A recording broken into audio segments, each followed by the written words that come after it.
Okay, a new day. No cutting today. No, well, I say no cutting, no grinding. It depends if I come across stuck bolts. But basically, what I'm doing today is, see, there's a massive hole missing here where the turret and shock and spring used to be. So you can see the shock's already in the bin, and this spring's just here, and my turret's just here. Now I am reusing these turrets.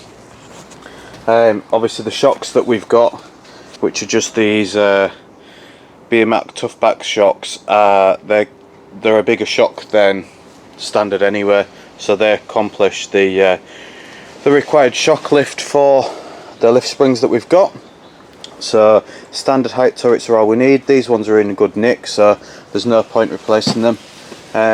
What I am replacing is, even though this is alright, for the sake of, I think they're about £2 or £3 a pop, it makes sense to replace those, just because it gives you a fighting chance of getting this undone should you need to in the future. So this side's come apart relatively easy. Most difficult bit was getting this bottom nut undone on this shock, which I just had to use a combination of adjustables, spanners, sockets, the works. Once I'd got that shock and the turret, I lifted those both out the engine bay. I'm not going to do a how-to on how to remove all this, because you can find those on YouTube anywhere. But I basically opted to pull it out and then undid the top nut on the floor.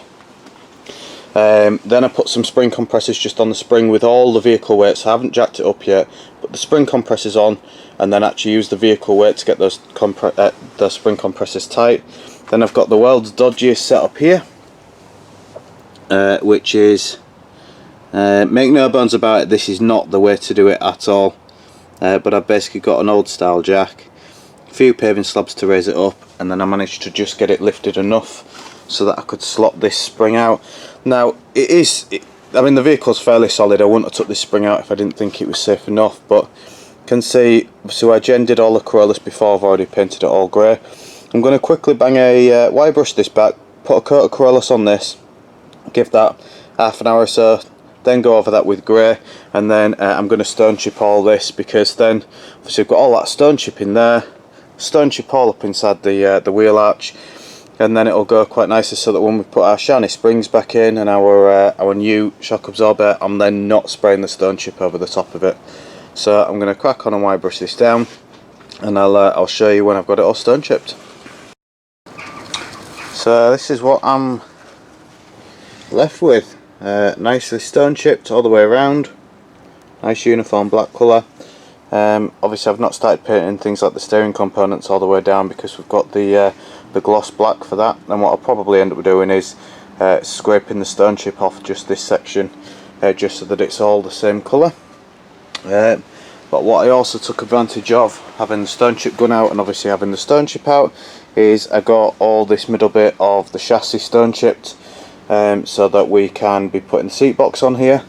And what you probably notice is that I'm jumping sort of backwards and forwards around, working on the back, working on the sides, working on the suspension, and it's basically just because a lot of the jobs are kind of interlinked. So to do the stone chip on that, I knew I needed to do the stone chip on the arches, but then obviously to do the stone chip on the arches I wanted to get the springs out and get it, so it's just all the jobs are kind of interrelated a little bit. So I've got that stone chipped, we can get that seat box in there, but right now focusing on getting this this suspension back in, because obviously it's on that very dodgy jack. So I'm going to get the new spring compressed, and we'll go from there. So just before I quickly compress these, you can see again I put them side by side. It's not a great deal of difference on the front, but just that little bit just at the top. And these coils, although it might look the same on screen, these are very slightly thicker. These are just corroded a little bit, so I don't know whether they look nicer, but they'll give us that little bit of a lift. So I'm just going to wipe all this dust off from when we sprayed these and get these chucked up inside of here.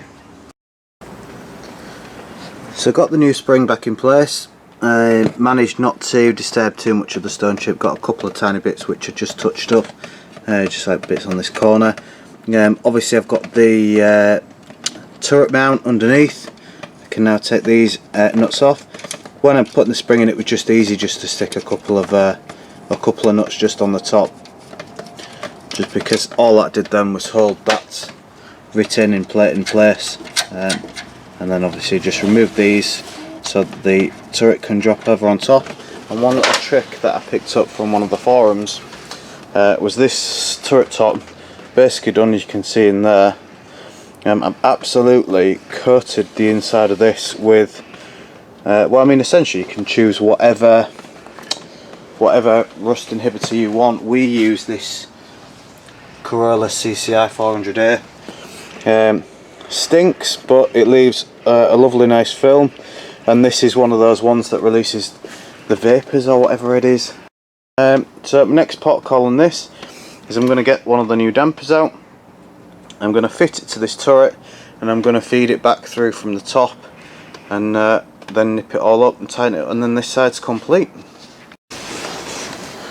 So we've got damper, turret, all tightened up.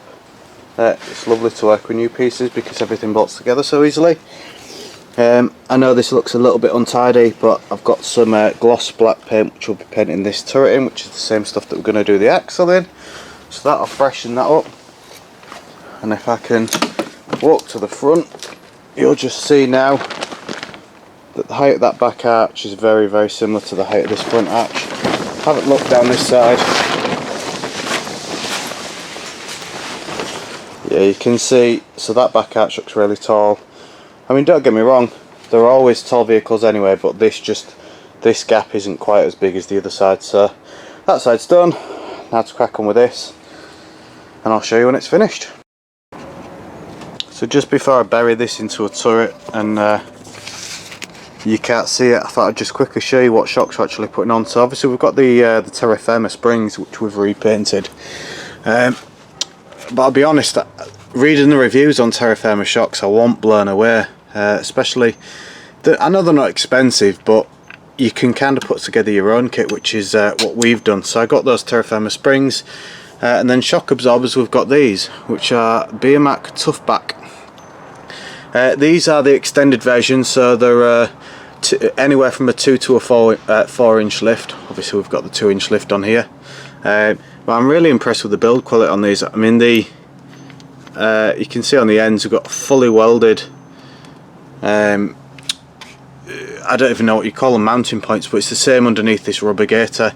Obviously you've got this lovely rubber gator here, which the shock's actually orientated this way, so that if you did have the front shocks, the front turrets, sorry, like the tubular versions or any of the open sort of designs, this will still give you some sort of protection. And obviously on our rear shocks, which are exactly the same set of BMAC Toughbacks, we've got that boot there just to protect as much of that as possible. And obviously all I do is inside of this I've shot a load of wax, just to try and sort of stem any corrosion there. So I'm going to get this mounted into the turret, get the turret dropped down and bolted up. Now I'll quickly go over the turret on this side and the other side just with some gloss black, and then I'll show you the finished product. So I was last out here a couple of days ago. All the stone chip paint, everything's had time to dry, so you can just see the effect. And obviously with this vehicle having a lift kit on, even when you've got the arch extension, a lot of this is going to be visible. So it's got nicely stone chipped chassis, and then obviously we've got the lovely painted turret, new rings, painted spring, fresh shock. Just looks a lot better. And then what I also did on the front, just started painting the chassis up, started painting up all things like the axles, the steering rods, just so everything's nice and clean. And then exactly the same just on this side, nicely stone chipped, painted, new rings. It just looks a lot better.